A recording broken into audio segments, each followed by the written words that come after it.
वर्ष 1874 में अंग्रेज़ों ने इंदौर खंडवा के बीच 4 साल के अंदर बिछा दी थी मीटर गेज की नई रेलवे लाइन। जी हाँ, सिर्फ 4 साल में, और वो भी वर्ष 1874 में, यानी 1874। चलो, ये तो बात रही अंग्रेज़ों की। वर्ष 1998 में भारतीय इंजीनियर्स ने कोंकण रेलवे का निर्माण कार्य सिर्फ 8 वर्ष के समय सीमा में पूरा कर लिया था। रेलवे सिर्फ यहाँ तक ही सीमित नहीं है।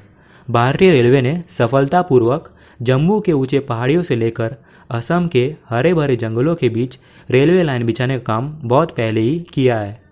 पर अकोला खंडवा महू इस रूट के गेज कन्वर्जन में भारतीय रेलवे को इतना समय क्यों लग रहा है? क्या हमारे पास अंग्रेज़ों की तरह आधुनिक तकनीक और मशीनरीज नहीं है, या फिर इस रूट में कोंकण रेलवे की तरह 2000 से ज़्यादा ब्रिज और 90 टनल का निर्माण किया जाना है? तो ऐसा कुछ नहीं है। हम वर्ष 1874 में नहीं हैं, हम 2020 में हैं। आप भी अगर समझ नहीं पा रहे हो कि असल में इतना समय क्यों लग रहा है, तो मैं आपको बता दूं कि बहुत लोगों का यही मानना है कि 2050 तक भी अकोला खंडवा महू का गेज कन्वर्जन काम पूरा नहीं हो पाएगा। पर राहत की बात यह भी है कि 27 जुलाई को साउथ सेंट्रल रेलवे ने अकोला अकोट के बीच नई नॉन इलेक्ट्रीफाइड ब्रॉडगेज लाइन को कमीशन कर दिया है, और बहुत जल्दी अकोला अकोट के बीच पैसेंजर सेवा शुरू की जा सकती है। 2008 में रतलाम अकोला के गेज कन्वर्जन काम की शुरुआत की गई थी, पर 12 साल होने के बाद भी 40% काम भी पूरा नहीं हो सका है। 12 साल में रेलवे ट्रैक का गेज कन्वर्जन तो दूर, घाट सेक्शन का डिज़ाइन तक को फाइनल नहीं कर पाई है।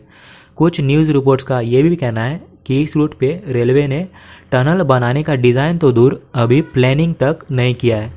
प्रोजेक्ट की शुरुआत हुई थी 2008 में, तब इस प्रोजेक्ट की लागत थी 1400 करोड़, और 2019 में इस काम को पूरा करने का टारगेट रखा गया था। अभी इस प्रोजेक्ट की लागत 1400 करोड़ से बढ़कर 4500 करोड़ हो गई है। जी हाँ, 4500 करोड़, लगभग 3 गुना ज़्यादा। और अभी कुछ नहीं कहा जा सकता कि कब तक काम पूरा हो पाएगा। अगर आप भी जानना चाहते हो कि आखिर चल क्या रहा है महाराष्ट्र सरकार और रेलवे के बीच में, जो ये काम तेज़ी से नहीं हो पा रहा, तो इस वीडियो को एंड तक ज़रूर देखना, तभी जाके आप पूरी समस्या को समझ पाओगे। अच्छा सुनो, सब्सक्राइब करते वक्त घंटी बजा देना ताकि प्लेटफॉर्म पे आने वाली नई ट्रेन मिस ना हो। शुरुआत करने से पहले मैं आपको बता देता हूँ कि ऑलरेडी मैंने अकोला खंडवा महू के गेज कन्वर्जन अपडेट्स पे एक वीडियो बना रखा है। अगर आपको वीडियो देखना है तो ऊपर दिए आई बटन को क्लिक कीजिए और पूरी वीडियो देख लीजिए। लिंक डिस्क्रिप्शन बॉक्स में भी होगा, आप वहाँ से भी जाके वीडियो देख सकते हो।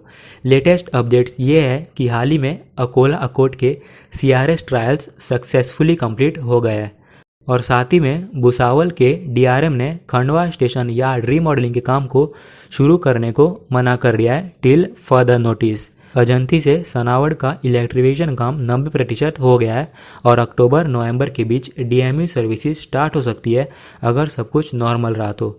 खंडवा रेलवे स्टेशन में प्लेटफॉर्म नंबर 6 पूरी तरह से बनकर तैयार है, पर प्लेटफॉर्म नंबर 4 और 5 से अभी सिर्फ ट्रैक्स निकाले गए हैं, और अगर ट्रेन शुरू होती है तो MEMU और बीर शटल प्लेटफॉर्म नंबर 3 और 6 से ऑपरेट किए जा सकते हैं। खंडवा में जो पुराना रिवर ब्रिज है उसको शायद डिसमेंटल कर दिया गया है या फिर किया जा रहा है, अभी मैं इस न्यूज़ को कंफर्म नहीं कर सकता। और अकोला से अकोट के बीच काम पूरा हो गया है, तो हो सकता है कि पूर्णा जंक्शन से अकोला जंक्शन तक चलने वाली सभी पैसेंजर ट्रेन सर्विसेज को अकोट तक एक्सटेंड कर दिया जाए। आगे बढ़ने से पहले मैं अनादि मिश्रा जी को थैंक यू बोलना चाहता हूँ। पिछले वीडियो में नहीं बोल पाया था। Thanks for sharing all the necessary information and updates with us. Thanks a lot Mishra ji. Akola Khandwa Mhow के गेज कन्वर्जन में देरी 2 प्रमुख जगह पर हो रही है। पातालपानी कालाखंड को हेरिटेज डिक्लेयर करने के बाद महू से लेकर चोरल तक एक डाइवर्टेड ट्रैक बनाया जाएगा। इसका स्टेटस ये है कि अभी तक मध्य प्रदेश के फॉरेस्ट डिपार्टमेंट से क्लियरेंस नहीं मिला है। जब क्लियरेंस मिल जाएगा उसके बाद ज़मीन अधिग्रहण का काम शुरू होगा। उसके बाद जो ट्रैक डालने की प्रक्रिया होती है उसे शुरू किया जाएगा। काम जल्दी शुरू हो पाना मुझे लगता है अभी मुश्किल है। जल्दी तभी शुरू हो पाएगा जब जल्द से जल्द क्लियरेंस मिल जाए। अगर क्लियरेंस मिल गया है तो ज़मीन अधिग्रहण का काम बिना रोक टोक के हो जाना चाहिए। दूसरा प्रमुख विवाद का जो जगह है वो है अकोट से लेकर तुकहेटड़ के बीच में। जिस दिन अकोला अकोट का CRS हो गया था उस दिन के आसपास महाराष्ट्र के मुख्यमंत्री जी ने रेलवे मंत्री पीयूष गोयल को एक पत्र लिखा था। उस पत्र में महाराष्ट्र सरकार ने रिक्वेस्ट किया है कि मौजूदा रूट से हटकर जो मेलघाट टाइगर रिजर्व से होकर गुजरता है उस रूट से हटकर एक अलग डाइवर्टेड रूट बनाया जाए अकोट से लेकर तुकहेटड़ के बीच में। इस लेटर की कुछ बड़ी बातें मैं आपको पहले बता देता हूँ। पहली बड़ी बात यह है कि जो मौजूदा रूट में रीअलाइनमेंट का प्रस्ताव है वो सही नहीं है। इस रूट के शार्प कर्व से बचने के लिए रेलवे ट्रैक्स को रीअलाइन करेगा, जिसमें से 23 किलोमीटर जो ट्रैक है वो सीधा मेलघाट टाइगर रिजर्व से होकर मेलघाट टाइगर रिजर्व के कोर एरिया से होकर गुजरता है। जहाँ पे जानवरों की मौजूदगी सबसे ज़्यादा होती है उसे हम कोर एरिया बोलते हैं। दूसरी बड़ी बात यह है कि जब रेलवे ट्रैक तैयार हो जाएंगे तब ट्रेन की ट्रैफिक के साथ स्पीड भी बढ़ जाएगी और पोल्यूशन भी तब बढ़ जाएगा। तीसरी बड़ी बात यह है कि जो गांव पहले रेलवे ट्रैक्स के पास हुआ करते थे उन्हें वहां से शिफ्ट कर दिया गया है, जिससे कि जानवरों की मौजूदगी वहां बढ़ गई है। रेलवे के पक्ष में जो बात कही जा रही है वो मैं आपको अब बता देता हूँ।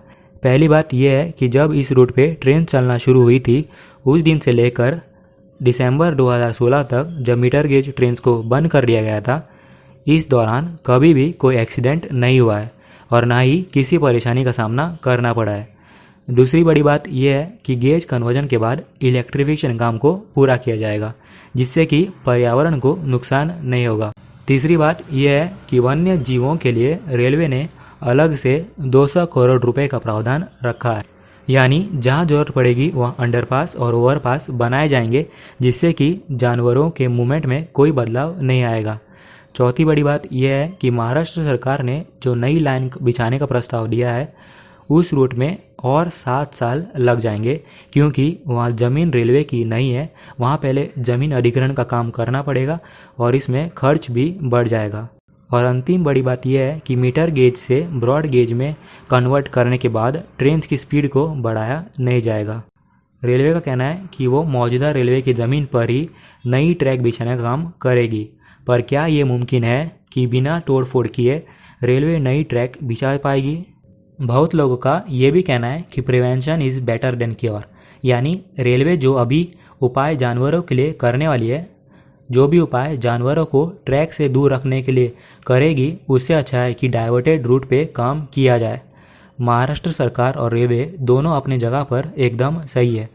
आगे पता चल जाएगा कि क्या होने वाला है, पर देरी नहीं होनी चाहिए। जल्द से जल्द जो भी फैसला है वो ले लेना चाहिए। आपको क्या लगता है?